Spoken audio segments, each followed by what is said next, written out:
साथियों नमस्कार। आइए देखते हैं ज्ञान और मनोरंजन से भरपूर एक और सत्य कथा।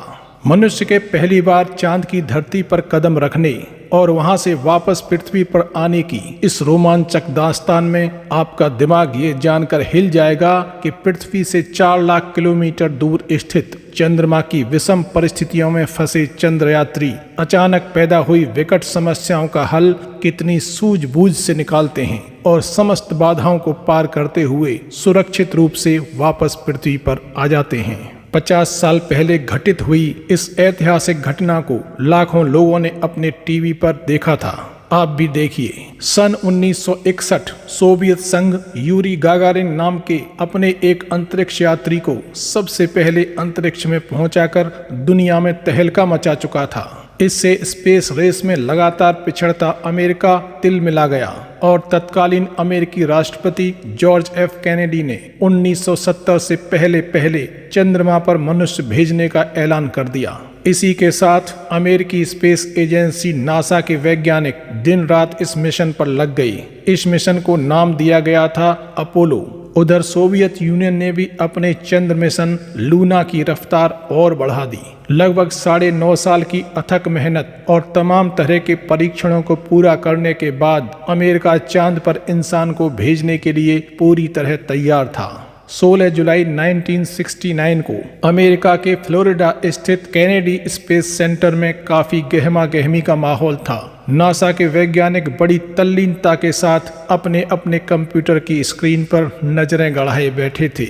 सामने ही इंसानों को चांद तक ले जाने के लिए अपोलो 11 नामक चंद्रयान तैयार खड़ा था और इस ऐतिहासिक पल को देखने के लिए स्पेस सेंटर के चारों ओर करीब 10 लाख लोग इकट्ठा हो चुके थे। लॉन्चिंग में अभी कुछ घंटे बाकी थे, तभी चंद्रमा पर जाने वाले 3 चंद्रयात्री नील आर्मस्ट्रॉन्ग, बज एल्ड्रिन और माइक कॉलिंस स्पेस सेंटर से बाहर निकलते हुए नजर आते हैं और करीब 1 किलोमीटर दूर खड़े चंद्रयान अपोलो 11 की तरफ बढ़ते हैं। इनमें से 2 यात्रियों नील आर्मस्ट्रॉन्ग और बज एल्ड्रिन को चंद्रमा की धरती पर उतरना था तथा तीसरे यात्री माइक कॉलिंस की जिम्मेदारी चंद्रयान के कमांड मॉड्यूल में रहकर उन दोनों को वापस लाने की थी। यात्रियों के पास एक विशेष पेन भी था जिसमें कैमरे लगे थे और वो किसी भी ग्रेविटी में लिख सकता था। यहाँ पर इस पेन का जिक्र करना इसलिए जरूरी है क्योंकि इसने एक विकट स्थिति में ऐसी भूमिका निभाई थी जिसके बारे में किसी ने सोचा तक न था।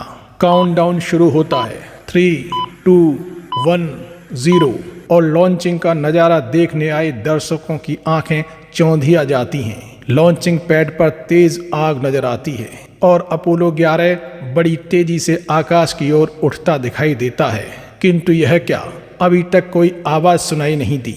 कुछ ही सेकंड बाद दर्शकों को एक थरथराहट का एहसास होता है। आसपास की इमारतें हिलने लगती हैं और दर्शकों के कपड़े फड़फड़ाने लगते हैं।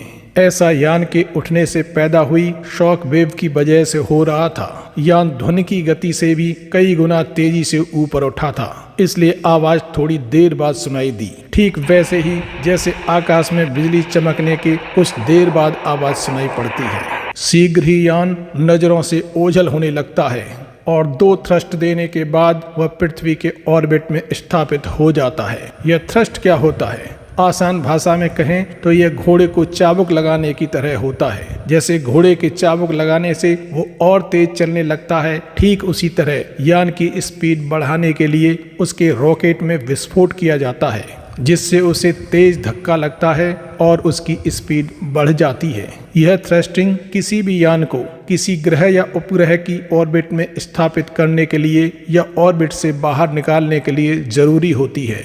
बहरहाल एक और थ्रस्ट के बाद अपोलो 11 को पृथ्वी की कक्षा से बाहर निकालकर चंद्रमा की ओर बढ़ा दिया जाता है।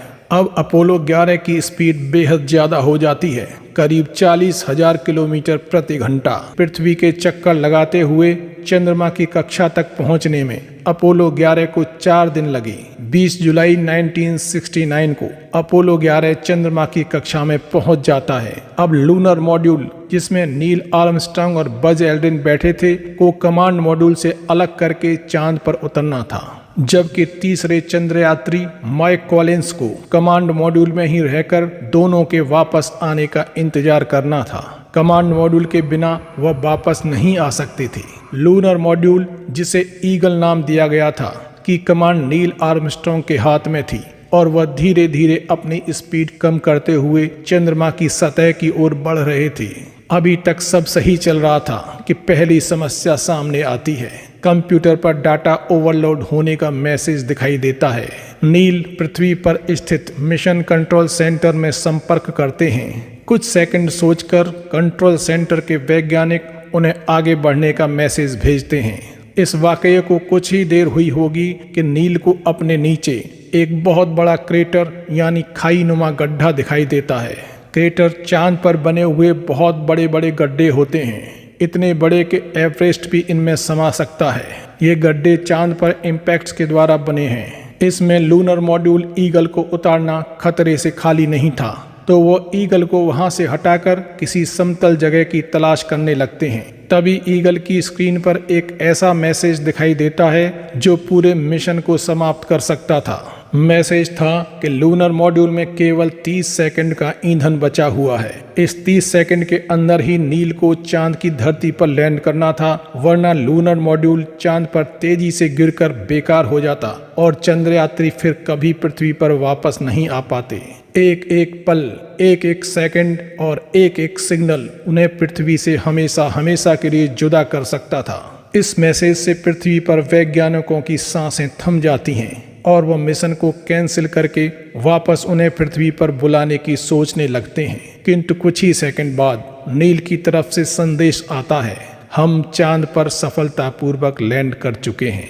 यह जानकर स्पेस सेंटर में मौजूद वैज्ञानिकों के चेहरे खुशी से खिल जाते हैं। साथ ही पूरे अमेरिका में भी खुशी की लहर दौड़ जाती है। लैंडिंग के बाद लूनर मॉड्यूल ईगल में से पहले नील आर्मस्ट्रॉन्ग उतरते हैं और विश्व के इतिहास में सबसे पहले अपना कदम चंद्रमा की धरती पर रखते हैं। साथ ही पृथ्वी पर एक संदेश भेजते हैं, one small step for a man, a giant leap for Mankind.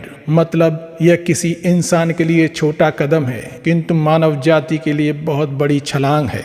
नील के बाद बज एल्ड्रिन उतरते हैं। चंद्रमा की ग्रेविटी पृथ्वी के मुकाबले 1/6 होती है, यानी कि चांद पर 60 किलोग्राम का वजन मात्र 10 किलोग्राम के बराबर ही महसूस होता है, जिसकी वजह से वहां पर चलना पृथ्वी की तरह आसान नहीं होता। आदमी उछल उछल कर चल पाता है। खैर, दोनों लोग चांद की धरती पर अमेरिका का झंडा फहराते हैं और फिर मून वॉक करते हुए चांद की मिट्टी और चट्टानों के नमूने लेते हैं। करीब 2 घंटे चांद पर बिताने के बाद वापस पृथ्वी पर आने का टाइम आ जाता है। नील और बज ईगल में वापस बैठते हैं। तभी उनकी नज़र एक स्विच पर पड़ती है, जिसे देखकर उनके होश उड़ जाते हैं। स्विच टूटा हुआ था, इसी से इंजन स्टार्ट होता था। ये एक बेहद गंभीर समस्या थी, किंतु वो हर तरीके से ट्रेंड और बेहद जीनियस एस्ट्रोनॉट्स थे।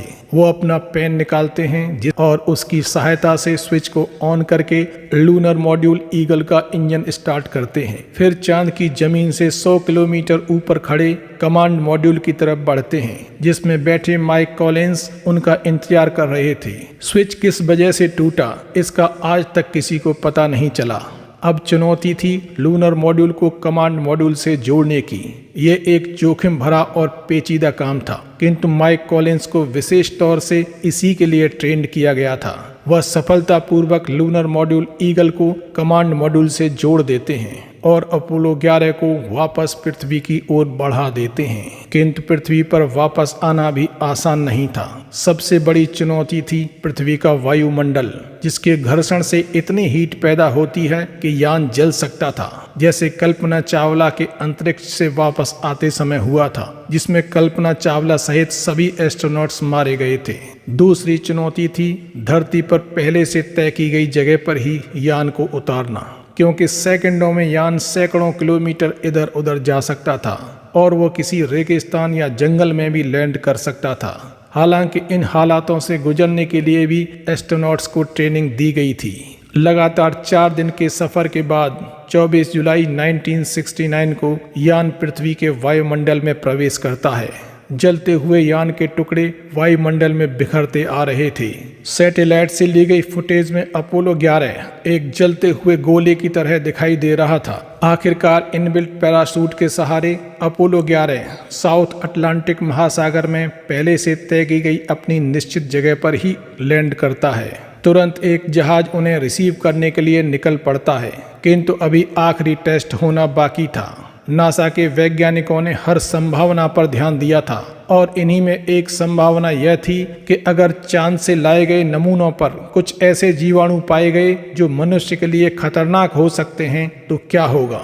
इसलिए वैज्ञानिकों ने तीनों चंद्रयात्रियों को पहले से तैयार एक आइसोलेशन सेंटर में बंद कर दिया 21 दिन के लिए, तथा उनके लाए हुए नमूनों पर चूहों को छोड़ दिया गया ताकि अगर उन नमूनों में कोई दिक्कत हो तो वो चूहों के ऊपर प्रकट हो जाए। इस तरह 21 दिन गुजर जाते हैं और चूहे सही सलामत रहते हैं। फिर इन तीनों चंद्रयात्रियों को पत्रकारों से मिलवाया जाता है और इसी के साथ मिशन अपोलो सफलतापूर्वक खत्म हो जाता है। इस मिशन ने दुनिया को एक बड़ा संदेश दिया कि मनुष्य धरती से ऊपर उठकर ब्रह्मांड की ऊंचाइयों को भी नाप सकता है। इस मिशन के बाद दुनिया के बड़े देश मंगल ग्रह पर जाने की योजना बनाने में जुट गए। जय Bharat. Please subscribe the channel.